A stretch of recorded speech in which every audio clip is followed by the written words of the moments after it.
বিধানসভা নির্বাচনে এবারেও হটস্পট নন্দীগ্রাম। 2021 থেকে অন্যতম হেভিওয়েট কেন্দ্র এই নন্দীগ্রাম। 23 এপ্রিল বঙ্গে প্রথম দফার ভোট, সেই দিন নন্দীগ্রামেও ভোট। সোমবারই মনোনয়ন জমা দিলেন নন্দীগ্রামের বিজেপি প্রার্থী শুভেন্দু অধিকারী। তার আগে নন্দীগ্রামের রেয়াপাড়া শিব মন্দিরে পুজো দেন তিনি। এরপর হলদিয়া মহকুমা শাসকের কার্যালয়ে মনোনয়নপত্র জমা দেওয়ার আগে একটি বিজয় সংকল্প সভা করেন তিনি।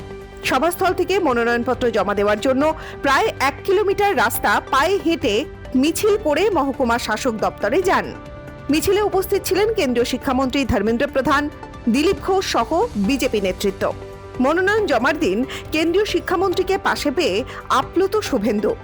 আমি সৌভাগ্যবান, আমাদের কেন্দ্রীয় মন্ত্রী ধর্মেন্দ্র প্রধানজি 21-এও আমাকে শুভেচ্ছা আশীর্বাদ উনি আমার থেকে বড় ভাই দিয়ে গেছিলেন।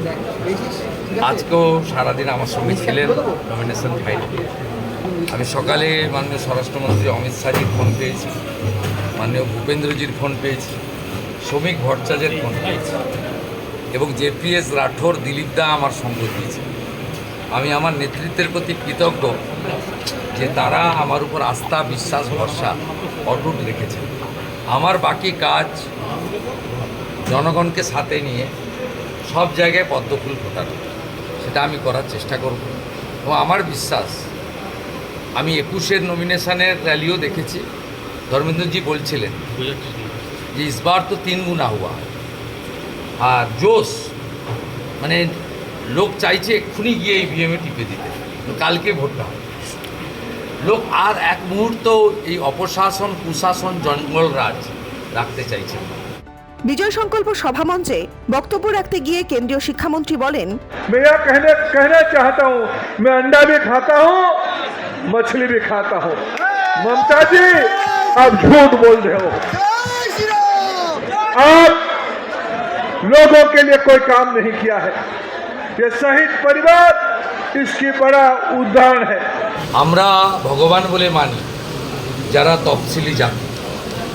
আমার নমিনেশনের সেটে প্রত্যেকবার একজন তফসিলি জাতি থাকে। এবারেও আমাদের নন্দীগ্রাম 1-এর কৃষি কর্মাধ্যক্ষ সাহেব দাস আছে। তো আমি কৃতজ্ঞ শিডিউল কাস্টদের কাছে। 2021-এ আমি কিন্তু নিজে জানেন আমি জিততে পারতাম না। 53টা মুসলিম বুথে আমাকে 500 করে মাইনাস দিয়েছে, আর 65টা এসসি বুথে আমাকে 500 করে প্লাস দিয়েছে। ওদেরকে আমি ভগবান মানি, আমি সব সভাতে ওদের প্রণাম করি। এদিকে শুভেন্দুর জয়ের আশায় জল ঢেলে তোপ দাগতে পিছপা হয়নি ঘাসফুল শিবির।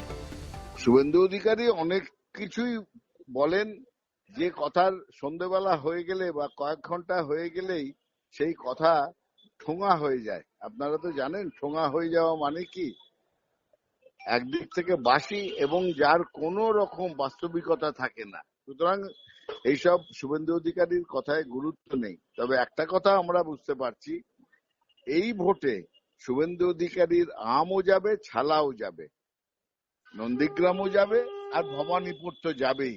হলদিয়া মহকুমা শাসকের দপ্তরে শুভেন্দু অধিকারীর পাশাপাশি মহিষাদলের বিজেপি প্রার্থী সুভাষ পাঁজা এবং হলদিয়ার প্রার্থী প্রদীপ বিজলি মনোনয়ন জমা দেন।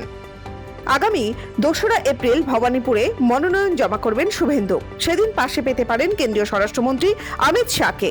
সব মিলিয়ে নন্দীগ্রাম ও ভবানীপুরই এখন পাখির চোখ। শেষ হাসি কে হাসবে তার উত্তর শুধু সময়ের অপেক্ষা।